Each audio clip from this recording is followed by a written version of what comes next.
찬송가 425장입니다.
오늘 하나님께서 주시는 말씀 누가복음 6장 12절부터 보겠습니다.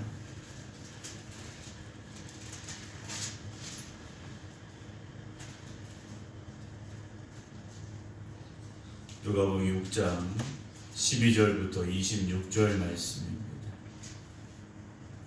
이때 예수께서 기도하시러 산으로 가사 밤이 새도록 하나님께 기도하시고 밝음에 그 제자들을 부르사 그 중에서 12를 택하여 사도라 칭하셨으니 곧 베드로라고도 이름을 주신 시몬과 그의 동생 안드레와 야고보와 요한과 빌립과 바돌로메와 마테와 도마와 알페오의 아들 야고보와 셀롯이라는 시몬과 야고보의 아들 유다와 예수를 파는 자들 가룟 유다라. 예수께서 그들과 함께 내려오사 평지에 서시니 그 제자의 많은 무리와 예수의 말씀도 듣고 병 고침을 받으려고 유대 사방과 예루살렘과 두로와 시돈의 해안으로부터 온 많은 백성도 있더라. 더러운 귀신에게 고난받는 자들도 고침을 받은지라. 온 무리가 예수를 만지려고 힘쓰니 이는 능력이 예수께로부터 나와서 모든 사람을 낫게 함이로라. 예수께서 눈을 들어 제자들을 보시고 이르시되 너희 가난한 자는 복이 있나니 하나님의 나라가 너희 것이며 지금 줄인 자는 복이 있나니 너희가 배부름을 얻을 것이며 지금 오는 자는 복이 있나니 너희가 웃을 것이며 인자로 말미암아 사람들이 너희를 미워하며 멀리하고 욕하고 너희 이름을 악하다 하여 버릴 때에는 너희에게 복이 있도다. 그날에 기뻐하고 뛰놀라. 하늘에서 너희 상이 큼이라. 그들의 조상들이 선자들에게 이와 같이 하였느니라. 그러나 화 있을진저 너희 부요한 자여 너희는 너희의 위로를 이미 받았도다. 화 있을진저 너희 지금 배부른 자여 너희는 줄이리로다. 화 있을진저 너희 지금 웃는 자여 너희가 애통하며 울리로다. 모든 사람이 너희를 칭찬하면 화가 있도다. 그들의 조상들이 거짓 선지자들에게 이와 같이 하였느니라. 아멘. 예수님께서는 이 땅에 오셔서 하나님의 나라가 온전히 세워지시기를 원하셨습니다. 그리고 그 일을 위해서 힘써서 복음을 전하셨습니다. 하나님의 나라가 임한다라는 것은 지금 우리 눈에 보여지는 어떤 나라가 세워지는 것은 아니었습니다. 우리의 마음속에 하나님의 나라가 임하는 것, 그래서 우리가 이 땅에 살지만 하나님의 구원받은 백성으로서 하나님의 나라의 삶을 살아가기를 주님께서는 원하셨고 그 일을 위해 힘쓰셨다라는 사실인데요. 오늘 12절에 보게 되면 예수님께서 기도하시러 산으로 가셨다라고 되어 있습니다. 성경 곳곳에 예수님께서는 기도하셨다라는 말씀이 자주 등장을 합니다.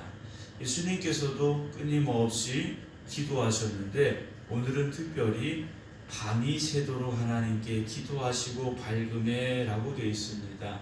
우리가 쉽게 말할 수 있는 밤새워서 기도하신 철야 기도를 하신 겁니다. 해질 때부터 그리고 아침 해가 뜰 때까지 밤새도록 기도하셨습니다. 뭐가 그렇게 기도하실 일이 많았을까 우리가 생각을 해보는데요. 그만큼 주님께서는요 열심히 간절히 기도하셨다라는 거죠. 오늘 이 새벽에 여기 나와 예배드리고 기도하는 여러분, 또 각 가정에서 깨어서 기도하시는 여러분, 여러분들의 기도는 어떠한 기도일까 한번 생각을 해보게 됩니다. 주님의 기도는 자기 자신을 위한 기도는 사실 아니셨을 겁니다. 물론 우리가 내 자신을 위해서 기도하지 말라는 말씀은 아닙니다. 여러분 각자 자신을 위해서 기도하셔야 되죠. 왜냐 우리는 주님만큼 온전하지 않기 때문에 우리들 자신을 위해서 먼저 기도해야 됩니다. 그리고 기도의 그 영역이 조금씩 더 넓어져야 된다는 거죠. 나만을 위한 기도에서 끝나는 것이 아니라 물론 거기에 가족도 포함이 되겠죠. 우리의 이웃을 향한 기도가 더 있어야 되고 함께 신앙생활하는 이들을 위해서 우리가 또 기도해야 되고 또 나라를 위해서도 기도해야 되고 그래서 기도의 시간이 조금씩 늘어가야 된다는 거죠. 제가 아는 한 장로님이 그런 말씀을 하시더라고요. 한 해 지날수록 기도 시간이 자꾸 길어지더래요. 왜냐? 기도해야 될 사람들이 더 많아지기 때문에 기도 시간이 자꾸 길어지더래요. 그래서 새벽에만 기도하면 기도 시간이 모자라서 저녁에도 교회 가서 기도하신다라 라는 얘기를 저한테 하시더라고요. 여러분 우리의 기도가 그런 기도가 되기를 원합니다. 그래서 모든 성도들이 서로를 위해서 기도하고 또 이 나라를 위해서 기도하고 이 지역을 위해서 기도하고 우리가 그런 기도자 그런 기도의 모습 가질 수 있어야 할 것입니다. 주님께서 기도하셨는데 누구에게 기도하십니까? 하나님께 기도하셨습니다. 즉 하나님의 뜻을 구하셨다라는 거죠. 하나님 어떻게 해야 되겠습니까? 하나님의 뜻이 어디에 있습니까? 기도하셨어요. 그런데 그렇게 밤새 기도하시고 무엇을 하셨느냐? 제자들을 부르셔서 그 중에 12를 택하여 사도라 칭하셨다라고 오늘 본문에 기록이 되어져 있습니다. 주님을 따르는 많은 사람들이 있었습니다. 근데 그 많은 사람 중에 특별히 12를 택하셨다라는 거죠. 예수님 따라다닌 사람이 12명만 있었던 것이 아닙니다. 많은 이들이 있었습니다. 그 많은 이들 중에 주님께서 부르신 거죠. 택하신 겁니다. 누가 택하셨습니까? 하나님이 택하신 겁니다. 오늘 저와 여러분들도 내가 열심히 해서 내가 또 교회 잘 다녀서 여기까지 온 것이 아니라는 거죠. 그러면 자기 자랑입니다. 자기 의로움이에요. 목사님 저는 신앙생활 열심히 해서 저는 교회를 오래 다녀서 여러분 이건 자기 자랑이라는 거죠. 그럼 나보다 교회를 덜 다닌 사람은 나보다 열심히 없는 사람은 여러분 우리가 그런 생각을 가져서는 안 되죠. 하나님이 나를 택하셨어요. 나는 부족하지만 나는 연약하지만 나는 별거 아닌 것 같은데 하나님이 나를 택하셔서 그 은혜로 여기까지 오게 하셨고 하나님이 나를 기쁘게 보셔서 하나님께서 직분을 주셔서 내가 충성하고 있습니다. 우리가 그런 고백이 있어야 될 것이죠. 제자들을 부르셨고 그 중에 12를 택하여 사도라 칭하셨는데 그들의 이름이 14절부터 16절까지 쭉 기록이 됩니다. 근데 예수님의 제자들의 이름의 순서가 쭉 나오는데 사복음서에 쭉 나오는데 조금씩 중간에 이름이 바뀝니다. 그런데 변하지 않는 게 있습니다. 첫 번째 나오는 이름은 베드로입니다. 첫 번째 나오는 이름은 베드로예요. 그리고 맨 마지막에 나오는 이름은 누굽니까? 예수님을 판 가룟 유다예요. 중간에 이름은 조금씩 바뀝니다. 순서가 바뀌어요. 그러나 맨 처음 베드로, 맨 나중 가룟 유다는 바뀌지 않습니다. 저는 여러분들의 이름이 맨 먼저 불려지는 이름 되기를 주님의 이름으로 축원합니다. 가장 중요한 거지 않습니까? 물론 중간에 나오는 제자들이 별 볼 일 없었다. 아니에요. 이들도 어떻게 됩니까? 주님을 위해서 목숨 걸고 복음 전합니다. 그리고 순교자들이 됩니다. 단 가룟 유다는 그렇지 못했더라는 거죠. 오늘 우리가 우리 장로님도 계십니다만 하나는 장로니까 또는 권사님이니까 집사님이니까 장로님 먼저 순교해야 되고 권사님은 조금 이따 순교하고 집사님은 생각해 볼까? 이게 아니라는 거죠. 우리가 가야 될 길은 정해져 있습니다. 예수님께서 이미 정해주셨어요. 나를 따라오려거든 자기를 부인하고 자기 십자가 져야 된다 말씀하셨습니다. 우리는 모두가 다 그 길로 가야 된다라는 거죠. 그런데 목회를 하다 보면 간혹 그런 분들이 있어요.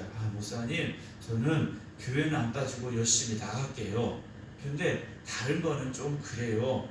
다른 건 다른 사람 시키세요 하시는 분들이 있어요. 교회는 안 빠지고 잘 나온답니다. 그러면 될까요? 안 나오는 것보다 낫겠죠. 그런데 주님께서는요, 교회를 안 빠지고 잘 나오는 것, 그것으로 만족하시는 주님이 아니세요. 우리를 단지 그렇게만 부르신 게 아니라는 거죠. 주어진 사명, 맡겨진 사명, 그 사명을 위해서 충성하라고 우리를 부르셨다라는 거죠. 언제까지 그래야 됩니까? 하나님 앞에 가는 그날까지. 하나님 앞에 가는 그날까지 그래야 되는 겁니다. 우리 장로님 이제 다음 주일이면 공식적인 이제 은퇴를 하게 됩니다. 그런데 이건 공식적인 은퇴죠. 그냥 법에서 정해놓은 은퇴인 거예요. 우리가 하나님 앞에 가는 그날까지 은퇴도 없고 원로도 없습니다. 우리는 다 현역이에요. 우리는 다 현역이라는 거죠. 나이가 많아서요, 목사님 저는 뭐가 어때서요? 그렇지 않습니다.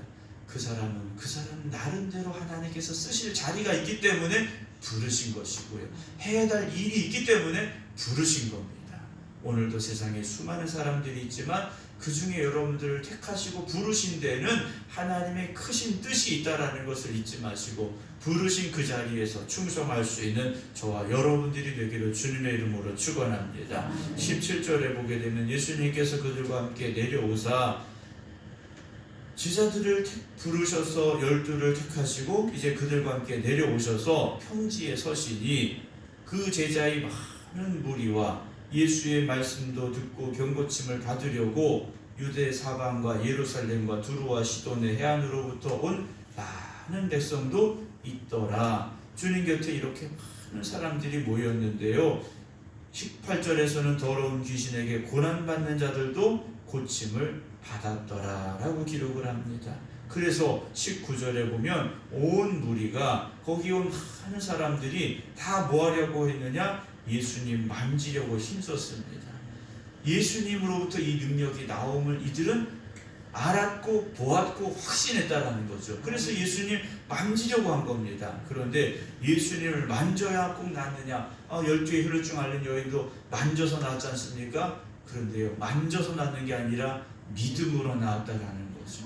오늘 우리에게 그 믿음이 있어야 됩니다. 주님이 하십니다. 주님은 하실 수 있습니다. 주님으로부터 능력이 나옵니다. 오늘 우리가 그 믿음으로 주님 앞에 서야 되지 않겠습니까? 그리고 나서 주님께서 말씀을 전하시는데요, 이 말씀은 거기 모여온, 어떻게 하면 예수님 한번 만질 수 있을까? 어떻게 병이 나을 수 있을까? 이 사람들을 향한 말씀이 아닙니다. 눈을 들어 제자들을 보셨어요. 그러니까 눈을 들어 보셨다라는 건 거기 모인 제자 한 명 한 명 쳐다보시면서 지금 말씀을 하시는 겁니다. 뭐라고 말씀하십니까? 너희 가난한 자는 복이 있나니, 지금 줄인 자는 복이 있나니, 지금 우는 자는 복이 있나니, 인자로 말미암아 사람들이 너희를 미워하고 멀리하고 욕하고 너희 이름이 악하다 버릴 때는 너희에게 복이 있나니 말씀을 하시죠. 예수님 때문에 고난당하고 예수님 때문에 핍박당하면 그것이 복이라는 거죠.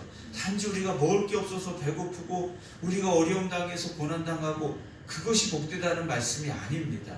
여러분, 예수 믿고 복 받으셔야 됩니다. 예수 믿는 자에게 복이 있습니다. 그런데 예수님 때문에 고난 당하면 그것이 더 복이라는 거죠. 예수님 때문에 핍박받으면 그것이 복이라는 겁니다. 예수님 때문에 울면 그것이 복이라는 거죠. 그냥 속상하고 서운해서 우는 울음이 아니라 예수님 때문에 눈물을 흘린다면 예수님께서 그 눈물을 헛되게 하시겠습니까? 절대 그렇지 아니하시다라는 거죠. 저도 믿음으로 그렇게 살다 보니까 그런 날들이 있더라고요. 주님 때문에 울면 주님께서요 그 눈물을 그냥 내버려 두시는 게 아니에요. 웃을 때를 만들어 주시더라는 거죠. 십자가 때문에 고난 받으면 주님께서요 기쁨으로 그 일이 회복되게 하시더라는 거예요. 하지만 26절 이후에 24절 이후에 보면요 화 있을진저라는 말씀으로 시작합니다. 너희 부요한 자여 너희는 너희의 위로를 이미 받았다. 화 있을진저 너희 지금 배부른 자여 너희는 줄이리라. 화 있을진저 너희 지금 웃는 자여 너희가 애통하며 울리라 말씀을 하십니다. 모든 사람이 너희를 칭찬하면 화가 있다 말씀하셔요. 지금 배부르다. 야, 나는 지금 부요해. 나는 지금 행복해. 나는 사람들이 다 인정하고 있어. 여러분, 그게 중요한 게 아니죠. 근데 우리는 사실 이렇게 되고 싶어 합니다. 사람들이 나를 인정해주고 지금 좋은 일이 있고 지금 기쁜 일이 있고 지금 배부르고 지금 부요하고 이걸 원하고 있다라는 거죠.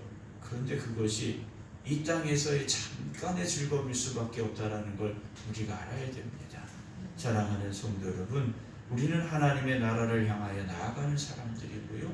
이 땅에 하나님의 나라가 온전히 이루어지기를 또한 기도하고 힘써야 되는 사람들입니다. 세상 사람들이 가지고 있는 그 생각, 그 가치관대로 우리가 살려고 해서는 안 된다라는 것이죠. 때로는 십자가를 지고 가는 고난도 있을 수 있습니다. 그것 때문에 외로울 때도 있습니다.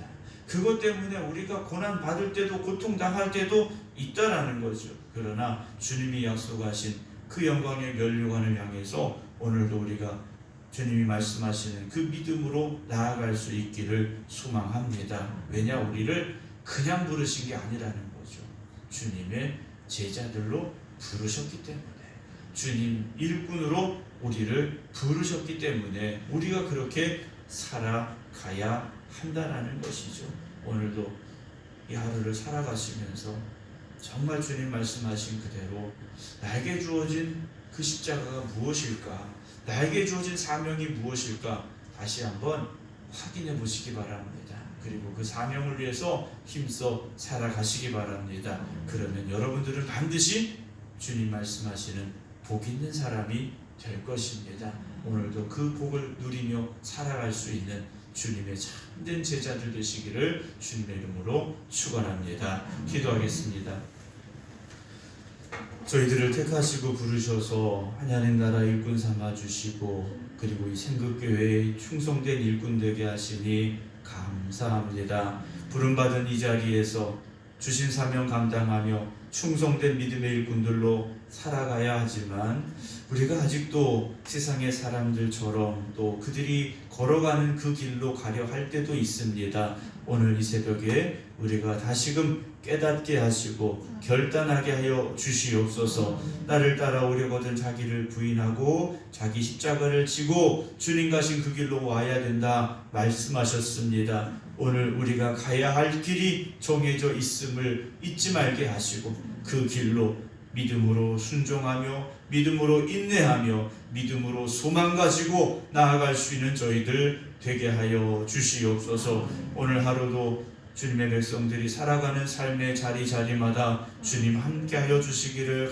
간절히 기도드립니다. 힘들고 어려운 일을 만난 이들, 때로는 질병으로 고통당하는 이들, 때로 외로운 이들, 때로 슬픔 가운데 있는 이들 주님 위로하여 주시옵시고 이기고 나아갈 힘과 능력도 허락하여 주시옵소서. 그래서 세상의 모든 문제가 정말로 주님의 역사하심과 은혜 가운데 해결되게 하시고 정말 마음껏 주를 위하여 충성하며 주님의 몸된 교회를 위하여 온전히 헌신하는 주님의 백성들이 되게 하여 주시옵소서. 오늘도 주님 앞에 기도드리는 모든 성도들이 주님의 도우심 가운데서 주님의 능력 가운데서 승리하기를 주의 종 간절히 기도드리오니 이번 한 주간도 믿음으로 승리하는 성도들 되게 하여 주시옵소서.